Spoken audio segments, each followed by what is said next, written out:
सबैजनालाई code motivate 108 मा फेरि एकपटक स्वागत छ। अघिल्लो भिडियोमा हामीले पाइथन भनेको के हो, पाइथन किन सिक्ने र पाइथन कहाँ प्रयोग हुन्छ भन्ने कुरा सिक्यौँ। यदि तपाईँले त्यो भिडियो हेर्नुभएको छैन भने पहिले डे 1 को भिडियो हेर्नुहोस्। आजको भिडियोमा हामी आफ्नो कम्प्युटरमा पाइथन इन्स्टल गर्नेछौँ र VS कोड सेटअप गर्नेछौँ। यो धेरै महत्त्वपूर्ण भिडियो हो किनकि इन्स्टलेसन भएन भने हामी प्रोग्राम लेख्न सक्दैनौँ। अब हामी VS कोड इन्स्टल गर्नको लागि पहिला क्रोम खोल्छौँ, त्यसपछि सर्च बारमा VS कोड लेख्छौँ। त्यसपछि गएर हामी VS कोडको पहिलो वेबसाइट अथवा अफिसियल वेबसाइट हो यो हेर्नु, भिजुअल स्टुडियो कोड भनेर लेखेको छ, यो VS कोड भनेको। अब हामी यहाँनिर क्लिक गर्छौँ। क्लिक गरिसकेपछि हामीलाई यस्तो विन्डो खुल्छ। यहाँनिर भनेको छ डाउनलोड फर विन्डो भनेर, यहाँनिर हामी क्लिक गर्छौँ। अब हाम्रो यहाँ डाउनलोड स्टार्ट भइसकेको छ। अब यहाँनिर डाउनलोड स्टार्ट भइसकेपछि हामीले अब के गर्छौँ भने यसलाई क्यान्सल गरिदिउँ किनकि मेरो पहिले डाउनलोड भएको छ, त्यही भएर म त्यो फाइल खोल्छु है। अब हामी यो एग्रिमेन्टहरू पढ्छौँ।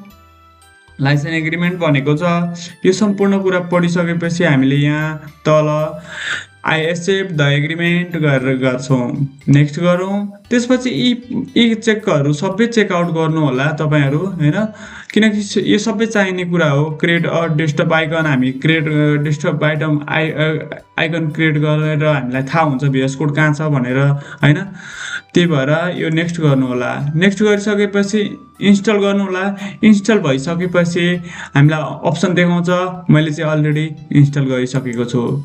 त्यसपछि अब हामी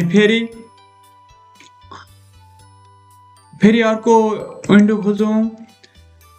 त्यसपछि हामी यहाँनिर टाइप गर्छौँ python.org।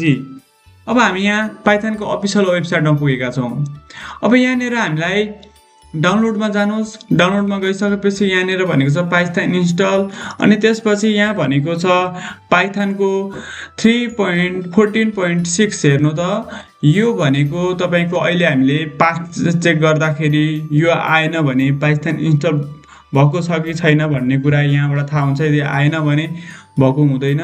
त्यसपछि अब हामी इन्स्टल गर्छौँ। मेरो अलरेडी इन्स्टल छ है, तपाईँ यहाँनिर इन्स्टल गर्नु होला। त्यसपछि मेरो यहाँ अलरेडी इन्स्टल छ, म एक खोल्छु। खोल्दाखेरि मेरो यस्तो पपअप देखायो। मेरो चाहिँ किन यस्तो पपअप देखायो भने मेरो अगाडि नै यहाँ पढ्नु होला, मेरो अगाडि नै इन्स्टल भइसकेको छ। त्यसैले अब तपाईँकोमा चाहिँ के देखाउँछ भने इन्स्टल नाउ र दुईवटा अप्सनहरू हुन्छ।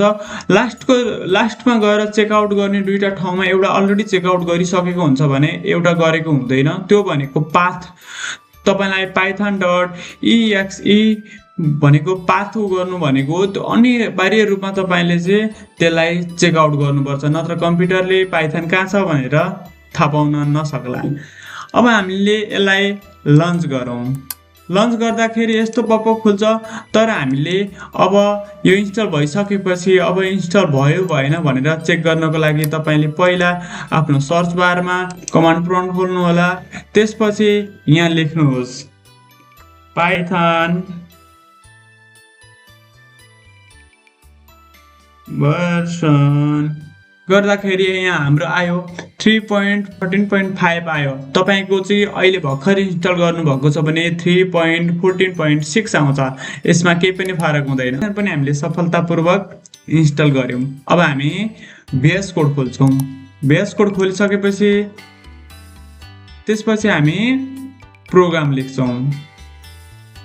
तपाईँको VS कोड खोल्दा पहिला यस्तो देखिन्छ है।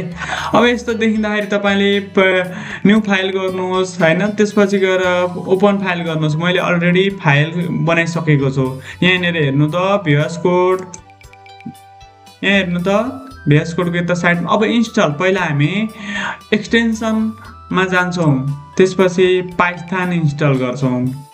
यो गऱ्यो भने हामीलाई सजिलो हुन्छ। पाइथन, अब हामी यहाँ पाइथन टाइप गरौँ। पाइथन टाइप गर्ने बित्तिकै सर्च बारमा हाम्रो पाइथनको आउँछ हेर्नुहोस्। अब तपाईँ यहाँनिर पाइथनको यहाँ हेर्नु त माइक्रोसफ्ट लेखेको छ, यो इन्स्टल गर्नु होला। मैले अलरेडी इन्स्टल गरिसकेको छु। त्यसैले अब हामी फेरि जान्छौँ र प्रोग्राम लेख्छौँ। आजको हाम्रो पहिलो प्रोग्राम, हामी आज पहिलो प्रोग्राम लेख्दैछौँ है त। अब हामी यहाँनिर गएर डे 2 को फाइलमा जान्छौँ। त्यसपछि हामी प्रोग्राम लेख्छौँ। यसलाई हामी डिलिट गरौँ। जस्तो प्रोग्राममा a = 8 अनि त्यसपछि b = 9। अब हामी यसलाई प्रिन्ट गर्छौँ। हाम्रो पहिलो प्रोग्राम हो। हामी पहिलो प्रोग्राममा आउटपुट निकाल्दैछौँ +b। अब हामी यहाँ रन गरौँ त। यहाँ हेर्नु रन गर्ने बटन यहाँनिर छ, हेर्नु VS कोडमा जहिले। त्यसपछि यहाँ रन गरौँ। रन गर्न हामी सर्टकटले पनि सक्छौँ, सर्टकट लेखिरहेको छ। अब रन गर्दाखेरि हेर्नु त हाम्रो 17, 8 मा 9 जोड्दाखेरि 17 सफलतापूर्वक आउटपुट आएको छ। अब हामी अर्को पनि प्रिन्ट गर्छौँ। प्रिन्ट के गर्छौँ भने प्रिन्ट ब्र्याकेट त्यसपछि डबल इन्भर्टेड कमा अनि त्यसपछि हामीले हेलो बिनु। तपाईँ पनि आफ्नो नाम लेख्नु होला। मेरो नाम बिनु, मैले लेखेँ। त्यसपछि अब के गर्छु भने फेरि प्रिन्ट गर्छु। प्रिन्ट गर्दाखेरि 17 हेलो बिनु आयो। यो हाम्रो अगाडिकै कोड फेरि रन भयो। त्यसपछि यहाँ हाम्रो 17 आउटपुट आयो। आज हामीले सफलतापूर्वक पाइथन इन्स्टल गऱ्यौँ अनि VS कोड पनि चलायौँ। VS कोड चलाइसकेपछि प्रोग्राम पनि लेख्यौँ।